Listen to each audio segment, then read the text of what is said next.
السلام علیکم ورحمۃ اللہ وبرکاتہ۔ الحمد للہ نحمده ونستعینه ونستغفره ونؤمن به ونتوکل علیہ ونعوذ باللہ من شرور انفسنا ومن سیئات اعمالنا۔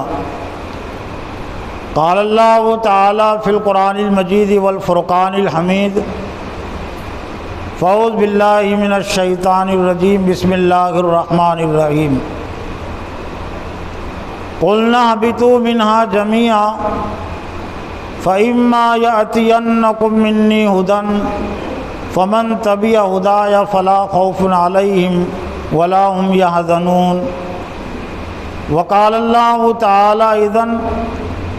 قل ان ھدی اللہ ھو الھدی وَلَئِنِ اتَّبَعْتَ أَهْوَاءَهُمْ بَعْدَ الَّذِي جَاءَكَ مِنَ الْعِلْمِ مَا لَكَ مِنَ اللَّهِ مِنْ وَلِيٍّ وَلَا نَصِيرٍ۔ وقال اللہ تعالی اذن وَيَهْدِي إِلَيْهِ مَن يُنِيبُ۔ وقال اذن وَالَّذِينَ جَاهَدُوا فِينَا لَنَهْدِيَنَّهُمْ سُبُلَنَا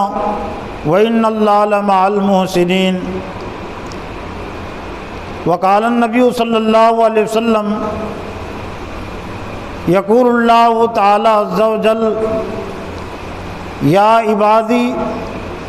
کلکم ضال الا من ہدیتہ فاستہدونی اہدکم۔ رواہ مسلم۔ تقدیر کے پابند ہیں نباتات و جمادات، تقدیر کے پابند ہے نباتات و جمادات، مومن فقط احکام الہی کا ہے پابند۔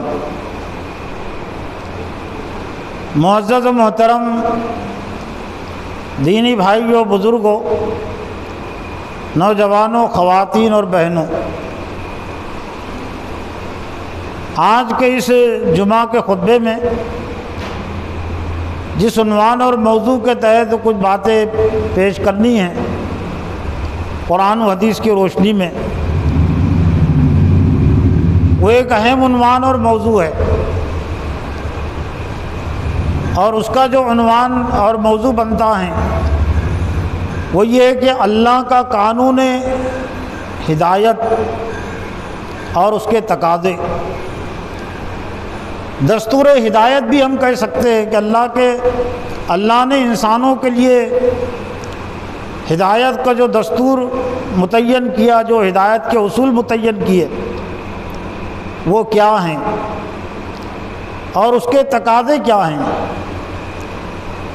اس سلسلے میں سب سے پہلی بات یہ ہے کہ اللہ کی ہدایت کے بغیر، اللہ کی رہنمائی کے بغیر اس دنیا میں کوئی بھی انسان صحیح طور سے زندگی نہیں گزار سکتا۔ اس لیے نہیں گزار سکتا کہ اسے معلوم نہیں ہے کہ اس کے لیے اچھا کیا ہے، اس کے لیے برا کیا ہے، اس کے لیے ہلاکت کیا ہے اور اس کے لیے نجات کیا ہے۔ وہ اس دنیا میں ایک طرح سے لا علم ہے۔ اللہ کی ہدایت کو اگر وہ نظر انداز کر دے تو وہ اپنے آپ سے غافل ہے، وہ اپنے آپ سے لا علم ہے،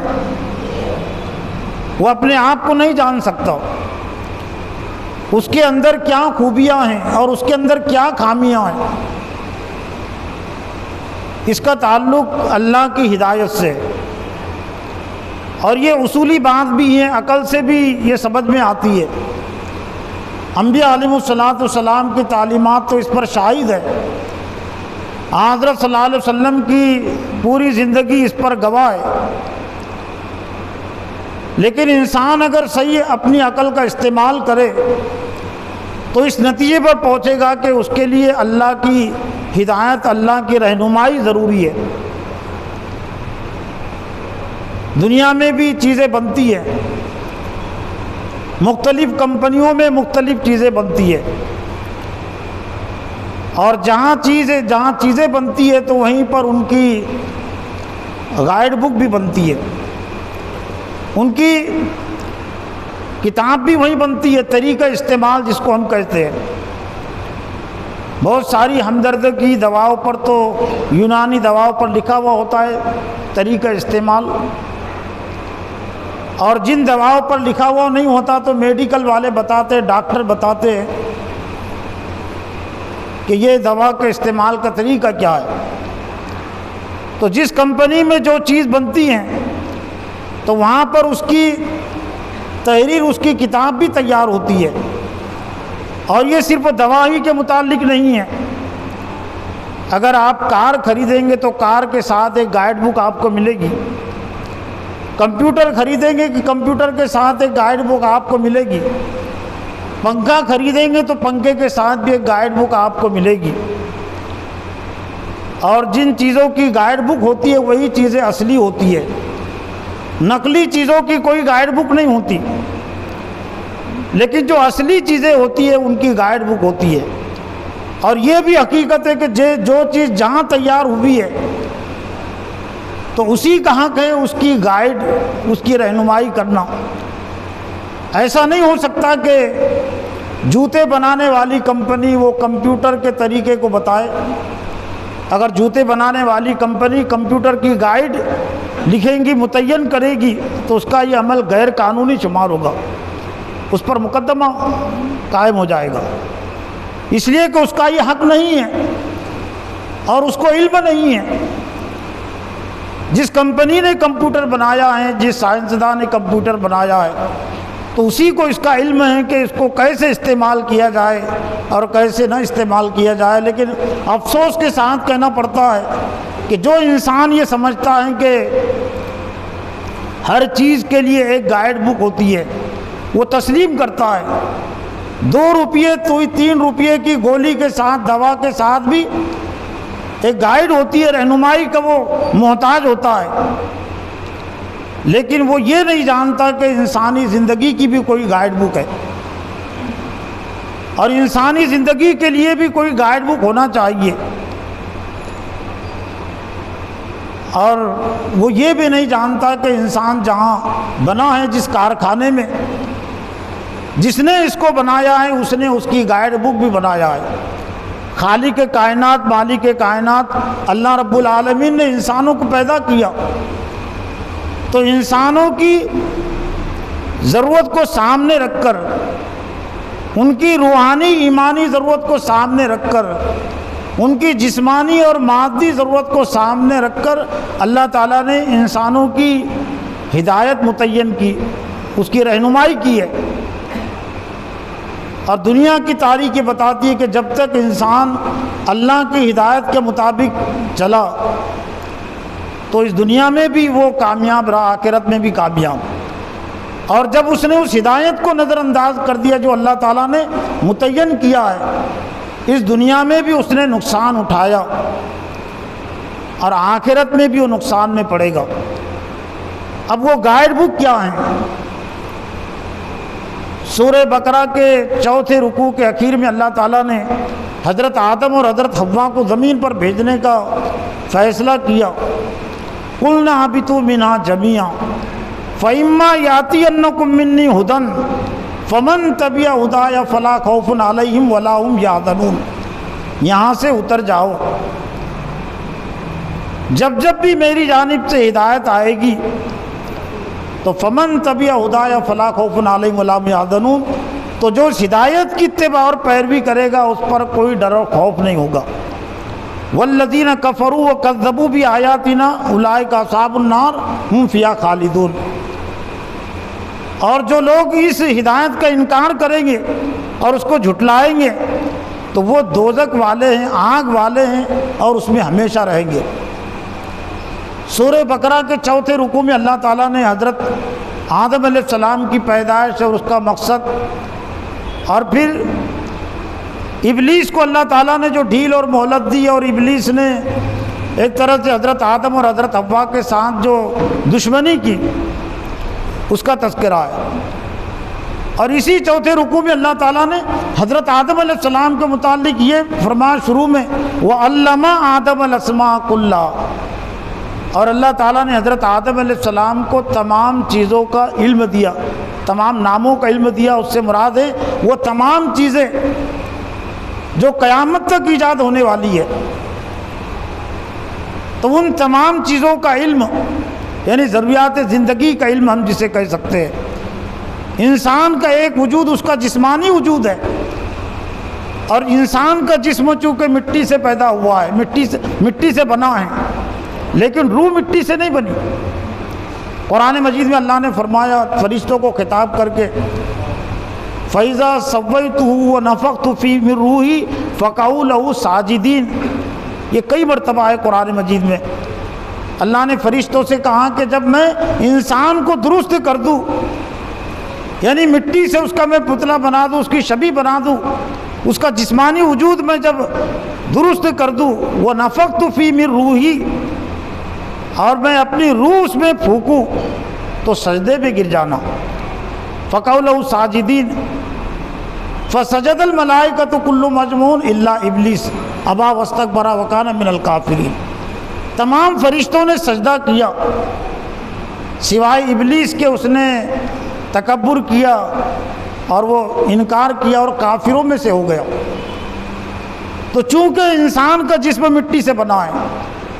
تو اس کی جسمانی جو ضروریات ہے وہ مٹی سے پوری ہوتی ہے، لیکن روح مٹی سے نہیں بنی۔ روح پھونکنے کا تعلق منہ سے ہے نا، کہ نفخت فی من روحی، جب میں اس میں روح پھونکوں تو منہ سے اللہ تعالیٰ نے پھونکا نا۔ تو کلام بھی، کلام اللہ جسے کہتے ہیں، وہ بھی اللہ کے منہ سے نکلا ہوا ہے۔ تو جو چیز منہ سے نکلی ہوئی ہے، انسان کی روح اللہ کے پھونک کی بنیاد پر وجود میں آئی ہے، اور انسان کے زندگی، انسان کے جسم میں جان پیدا ہوئی ہے۔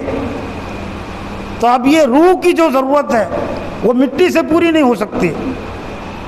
روح کی ضرورت اسی جگہ سے پیدا، اسی چیز سے ہوگی جہاں سے روح نکلی ہے۔ روح اللہ سے نکلی ہے، منہ سے نکلی ہے، اللہ کے پھونکنے کا تعلق منہ سے ہے۔ اور کلام بھی انسان بھی منہ سے کرتا ہے، اور اللہ تعالیٰ نے بھی یہ پورا کا پورا جو ہدایت ہے اللہ کا کلام اللہ ہے، کلام اللہ، اللہ کا کلام۔ تو اللہ کے کلام سے ہی وہ روح کی ضرورت پوری ہو سکتی ہے۔ یہ زمین پر آنے سے پہلے اللہ تعالیٰ نے جو فرشتوں کو سجدہ کروایا اور ابلیس نے انکار کیا، پھر حضرت آدم اور حضرت حوا کو اللہ نے جنت میں داخل کیا اس کتاب کے ساتھ کہ کہیں شیطان تم کو نہ نکالے اور فلاں درخت کے قریب نہ جانا۔ تو یہ واقعہ برائے واقعہ نہیں ہے۔ حضرت آدم اور حضرت حوا کو بھی، اور حضرت آدم اور حضرت حوا کے ذریعے سے نسل آدم کو یہ دکھانا مقصود تھا کہ وہ آدم جس کو ہم نے تمام چیزوں کا علم دیا وہ وہی الہی کا علم نہیں تھا، وہ یہ الہی کا علم، ہدایت کا علم حضرت آدم علیہ السلام کو زمین پر دیا گیا۔ تو جس کو وہ علامہ آدم الاسماء کا خطاب اللہ کی طرف سے ملا، لیکن ابلیس نے، شیطان نے ایک ہی حربے میں ایک طرح سے ان کو لاجواب کر دیا، اور حضرت آدم اور حضرت حوا کے پاس آیا اور کہا کہ کیا میں تمہیں ایسا درخت دکھاؤں، بتاؤں؟ وہ قاسما لہما انی لکما من الناصحین، اور اس نے قسم بھی کھایا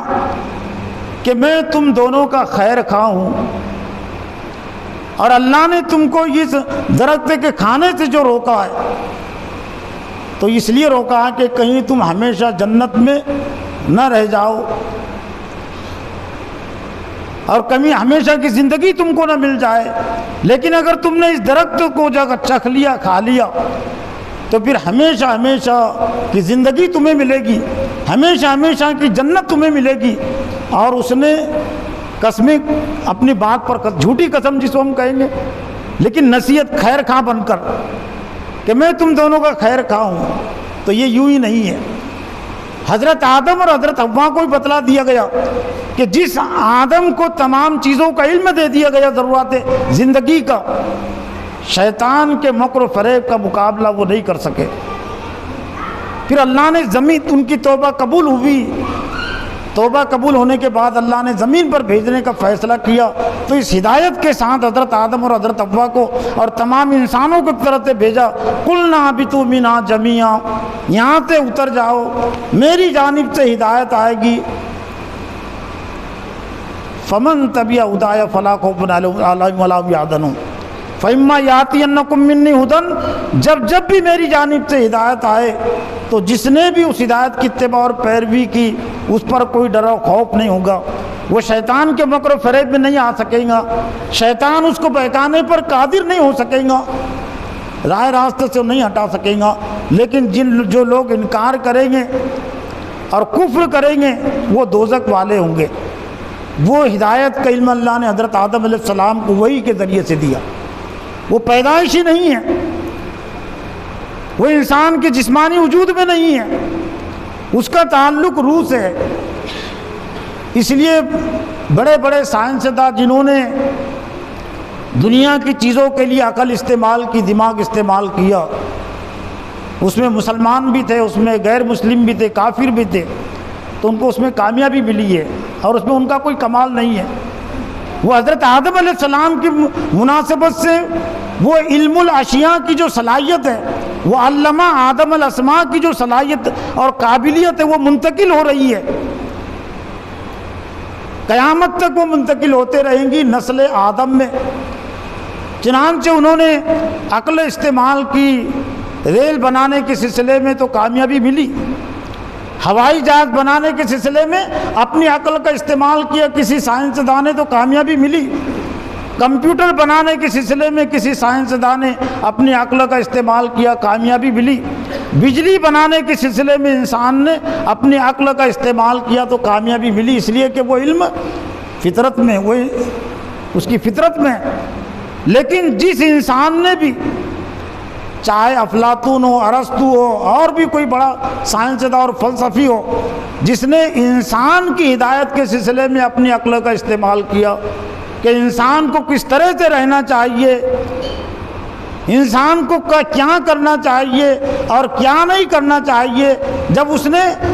یہاں ہاتھ ڈالا، اپنی یہاں عقل استعمال کیا تو اس کو ناکامی ہوئی ہے۔ ناکامی اس لیے ان کے بس کا کام ہے ہی نہیں ہے، اس لیے کہ ان کو اس کا علم ہے ہی نہیں، انہوں نے اپنے دماغ کو پیدا نہیں کیا، انہوں نے اپنی آنکھوں کو پیدا نہیں کیا، انسان نے اپنے سماعت کو پیدا نہیں کیا، اپنی زبان کو کسی انسان نے پیدا نہیں کیا، اور اپنے ہاتھوں کو پیدا نہیں کیا، اپنے پیروں کو پیدا نہیں کیا۔ اس کا علم کسی انسان کو نہیں ہے، ہدایت کا علم نبیوں کو بھی اللہ تعالیٰ نے جو دیا وہ ہدایت کے وہ وحی کے ذریعے سے دیا ہے۔ صحیفے نازل ہوئے، پھر کتابیں نازل ہوئی، اور سب سے آخر میں اللہ تعالیٰ نے قرآن مجید کی صورت میں پھر وہ علم ہدایت کا سر چشمے کو نازل کر دیا۔ لیکن ہدایت یہ انسان کی اتنی اہم ضرورت ہے، جس طرح سے یہ جسمانی ضرورت کا انتظام اللہ تعالیٰ نے کیا ہے، پانی کے ذریعے سے، کھانے کے ذریعے سے، پانی بھی آسانی کے ساتھ مل جاتا ہے، تھوڑی محنت کرنی پڑتی ہے، تھوڑا روپیہ پیسہ بھی خرچ کرنا پڑتا ہے، کھانا بھی اس کو مل جاتا ہے، لیکن ایسا لگتا ہے کہ روحانی وجود اور جسمانی وجود اپنی ضرورت کے لحاظ سے، اپنے تقاضے کے لحاظ سے ان کا بہت قریبی تعلق ہے، بہت زیادہ اس میں وقفہ نہیں چلتا۔ اگر کوئی پانی پینے کے متعلق بہت زیادہ وقفہ کر لے، 2 دن کا، 3 دن کا، وہ زندہ نہیں رہ سکتا۔ 2-3 دن کا اگر وہ وقفہ کر لے کھانے کے سلسلے میں، وہ اپنے جسمانی وجود کے ساتھ زندہ نہیں رہ سکتا۔ اس لیے عام طور سے جو پانی پینے کا عمل ہے، وہ کھانے کا عمل ہے۔ میں نمازوں اور اذان اور نماز کے اوقات اور ان کی حیثیت سے سمجھنے کی کوشش کرتا ہوں۔ ہر کھانے کے ساتھ پانی کا عمل بھی ہوتا ہے، تو یوں سمجھ لیجئے کہ اذان اور نماز کو اللہ تعالیٰ نے ایک طرح سے کھانے اور پانی، روحانی لحاظ سے پانی کی ضرورت اور کھانے کی ضرورت کا انتظام کیا۔ اور چونکہ ابلیس لگا ہوا ہے، کوئی تو صرف دن میں سے 2 مرتبہ کھا کر اپنی جسمانی ضرورت پوری کر لیتا ہے، کوئی 3 مرتبہ کھاتا ہے، لیکن ابلیس چونکہ دشمن نہیں ہے، اس کو پانی سے کوئی دشمنی نہیں ہے، اس کو کھانے سے کوئی دشمنی نہیں ہے، کوئی زیادہ کھائے کم کھائے، زیادہ پیے کم پیے، کوئی بھوکا رہے پیاسا رہے، اس کو کوئی مطلب نہیں اس سے، اس لیے وہ تو چل جاتا ہے کم بھی، 2 مرتبہ میں 3 مرتبہ میں چل جاتا ہے۔ لیکن چونکہ ابلیس کو جو ڈھیل اور مہلت ملی ہے وہ ہمارے جسم کا دشمن نہیں ہے، وہ ایمان کا دشمن ہے، وہ روح کا دشمن ہے۔ اس لیے اللہ تعالیٰ نے ابلیس کے منصوبوں کو شکست دینے کے لیے، اس کو ناکام کرنے کے لیے 5 مرتبہ اذان کے ذریعے سے اس کا انتظام کیا ہے۔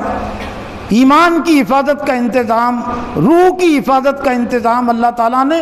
5 مرتبہ کی اذان کے ذریعے سے کیا ہے۔ 5 مرتبہ کے کھانے کے ذریعے سے اللہ تعالیٰ نے اس کی روح کی ضرورت کا انتظام کیا، اس کے ایمان کا انتظام کیا۔ لیکن افسوس کے ساتھ کہنا پڑتا ہے کہ اذان اور نماز میں اللہ تعالیٰ نے جو ایمان کی اور ہدایت کی جو روح رکھی ہے، ہدایت کی جو ضرورت رکھی ہے، تو آج زیادہ تر اذان سننے والے، اذان دینے والے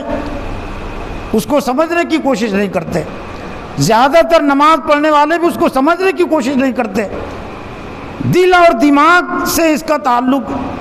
تو ہم نے صرف اذان کو زبان تک محدود رکھا ہے، اس لیے وہ ایمان کی ضرورت پوری نہیں ہوتی،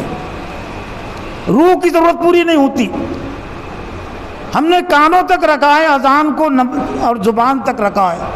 نماز کو بھی ہم نے زیادہ تر زبان تک رکھا ہے، کانوں تک رکھا ہے۔ لیکن جب اذان اور نماز،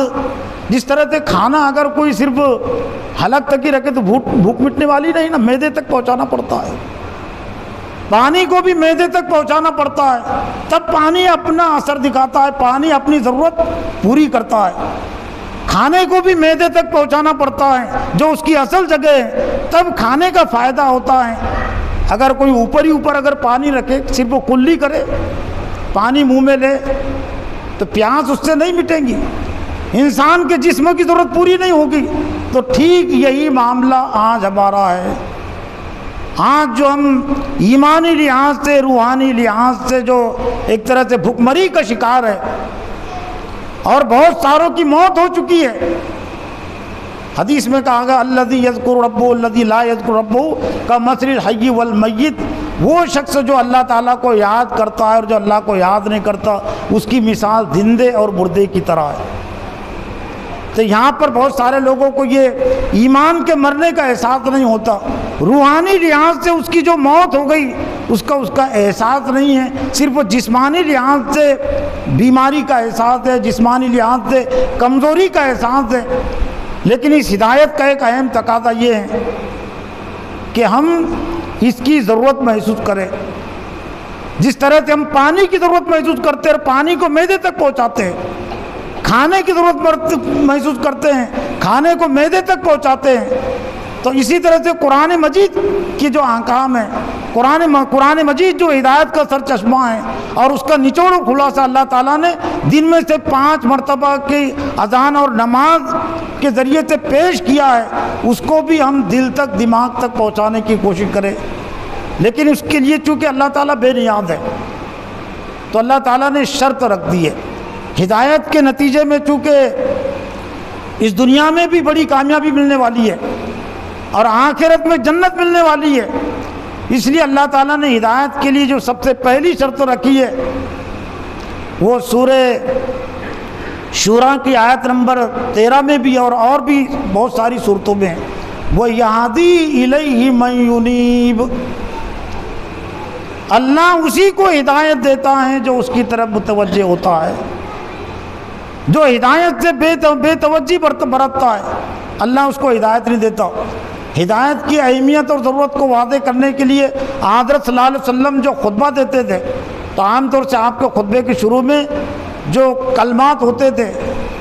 من یہد اللہ فلا مضل لہ ومن یضلل فلا ہادی لہ، اللہ جس کو ہدایت دے اس کو کوئی گمراہ نہیں کر سکتا، ومن یضلل فلا ہادی لہ، اور جس کو اللہ گمراہ کر دے، اللہ جس کو گمراہ رکھے اس کو کوئی ہدایت نہیں دے سکتا۔ یعنی مطلب یہ کہ ہدایت یہ بے طلب کو نہیں ملتی، کھانا بھی نہیں ملتا بے طلب کو۔ کھانے کی طلب اگر نہیں ہے، آپ کھانا کھانے کے لیے پیٹ میں اتارنے کے لیے تیار نہیں ہیں، تو لاکھ کوئی کتنی کوشش کر لے اور زبردستی وہ کھانا اتار بھی دیا تو وہ ضرورت پوری نہیں کرے گا۔ کھانے کے لیے بھی کھانے والے کی طلب ضروری ہوتی ہے،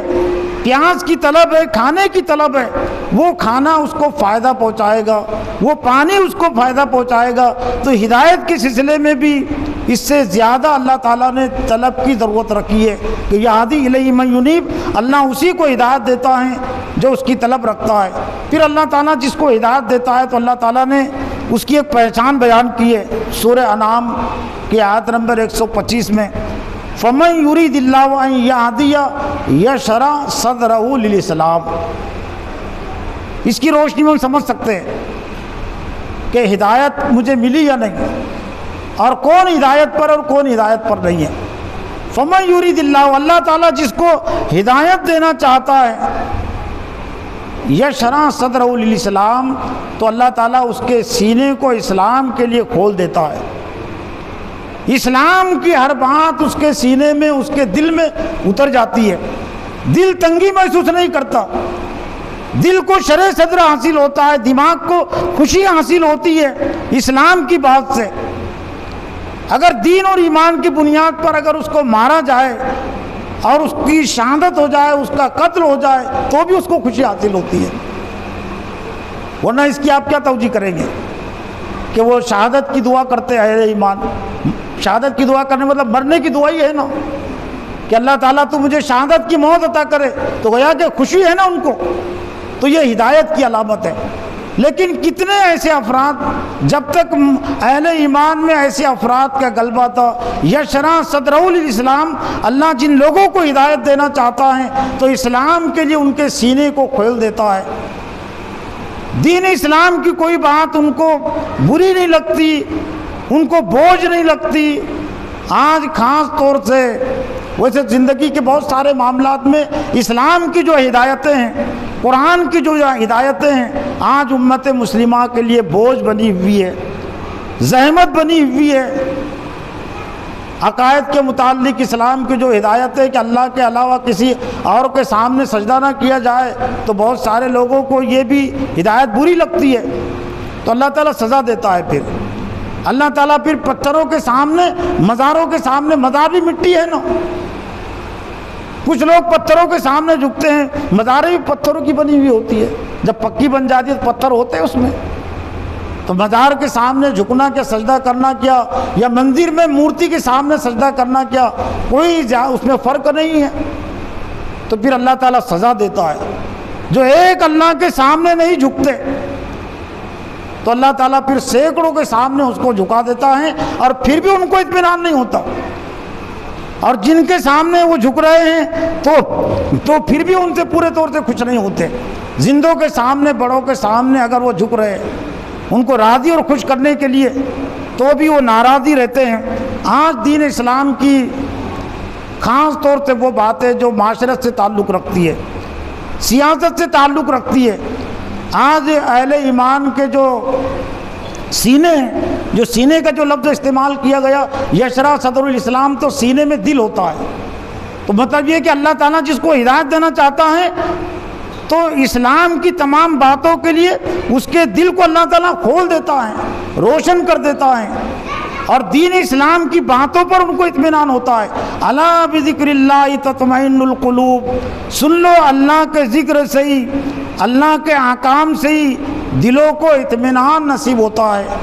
لیکن آج خاص طور سے عالمی سطح پر، بھارت کے سطح پر میدان سیاست کی جو رہنمائی ہے کہ اللہ کے علاوہ کسی اور کو ہم بڑا نہ سمجھے، اللہ اور اس کے رسول کے حکموں پر کسی لیڈر کے حکموں کو ترجیح نہ دے، اسلام کے قانون کے علاوہ کسی اور کے قانون کو ہم ترجیح نہ دے، اپنے لیے پسند نہ کرے۔ لیکن 200 سال سے امت مسلمہ کا جو جرم ہے وہ یہ کہ میدان سیاست میں قرآن مجید کے قانون کو نظر انداز کر کے جو ہدایت ہے، اللہ کی جو ہدایت ہے میدان سیاست میں، اللہ اکبر، جس کی تربیت اذان کے ذریعے سے کرائی گئی اور جس کی تربیت نماز کے ذریعے سے کی گئی، یہ ہدایت کی ضرورت اللہ تعالیٰ نے نماز میں بھی رکھی ہے ہر رکعت کی۔ اہدنا الصراط المستقیم صراط الذین انعمت علیہم غیر المغضوب علیہم ولا الضالین، لیکن جو انداز دیا گیا وہ مانگنے کا انداز ہے۔ اہدنا، عربی پڑھنے والے اس کو زیادہ سمجھیں گے، اے اللہ ہم کو ہدایت دے۔ ظاہر بات ہے جب مانگ رہا ہے تو گویا کہ اس کو اس کی ضرورت ہے، اس کی طلب ہے نا، اس میں مانگنا اس بات کی ضرورت، مانگنا اس بات کی علامت دلیل ہے کہ وہ اپنے آپ کو ضرورت مند سمجھتا ہے، اپنے آپ کو محتاج سمجھتا ہے۔ اس لیے ہر نماز کی ہر رکعت میں ایک طرح سے ہدایت کے سلسلے میں محتاجی کا حکم دیا گیا کہ تم اپنے آپ کو محتاج سمجھو، تم اپنے آپ کو ضرورت مند سمجھو۔ اور ہر نمازی قرآن اگر وہ تلاوت دوسرے اوقات میں نہ بھی اگر کرے تو دن میں سے 5 مرتبہ، اور 5 مرتبہ میں ہر رکعت میں ایک طرح سے ہر نماز کی ہر رکعت میں اہدنا الصراط المستقیم، تو ہمیں سیدھے راستے کی ہدایت دے، صراط الذین انعمت علیہم، ان لوگوں کا راستہ جن پر تو نے انعام کیا۔ لیکن احتساب کی بات بھی ہے، ہم شکوے شکایت کرتے ہیں حالات کا، پارٹیوں کا، ظالموں کا، جابروں کا، لیکن ان ظالم اور جابروں کو ہم نے اپنے آپ پر مسلط کیا کہ وہ مسلط ہوئے، ہم نے اپنے عمل کے ذریعے سے ان کو موقع عطا کیا۔ اللہ کی جو سنت ہے ہدایت کے سلسلے میں، اللہ کا جو قانون ہے، جو اللہ کی ہدایت کا مہلت دینے کے بعد بھی اگر وہ نظر انداز کرتا ہے، انکار کرتا ہے، بنی اسرائیل نے اللہ کی ہدایت کا انکار کیا تھا۔ وہ ہدایت جو معاشرت سے تعلق رکھتی ہے، جو سیاست سے تعلق رکھتی ہے، تو پھر اللہ تعالیٰ نے فرعون کو مسلط کیا تھا، بخت نصر کو مسلط کیا تھا، جالوت کو مسلط کیا تھا، ٹیٹس کو مسلط کیا تھا۔ اور امت مسلمہ نے، ہم سے پہلے کی جو امت مسلمہ تھی، جب میدان سیاست میں انہوں نے اللہ کی ہدایت کا نظر انداز کیا تھا، انکار کیا تھا، تو پھر اللہ تعالیٰ نے تاتاریوں کے ذریعے سے بھی سزا دی تھی۔ اللہ تعالیٰ نے یہاں مشرکین کے ذریعے سے بھی بھارت کی امت مسلمہ کو سزا دی تھی،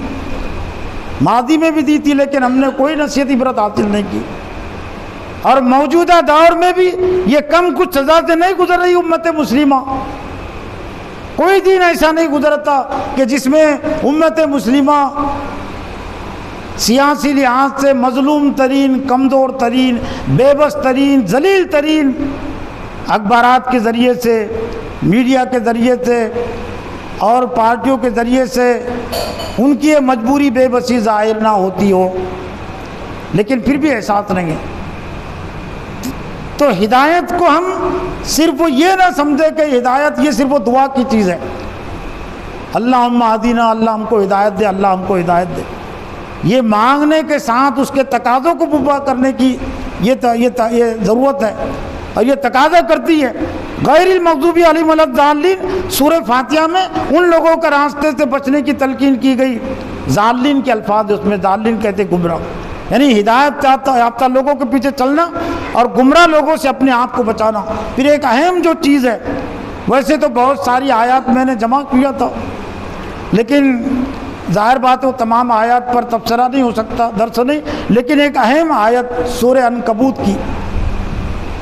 اور عنکبوت کی آیت اس لحاظ سے بھی کہ سورہ عنکبوت مکی صورت ہے۔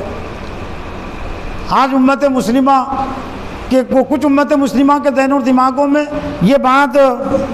بٹھا دی گئی یا بیٹھ گئی کہ ہمارے پاس سیاسی طاقت اور قوت نہیں ہے،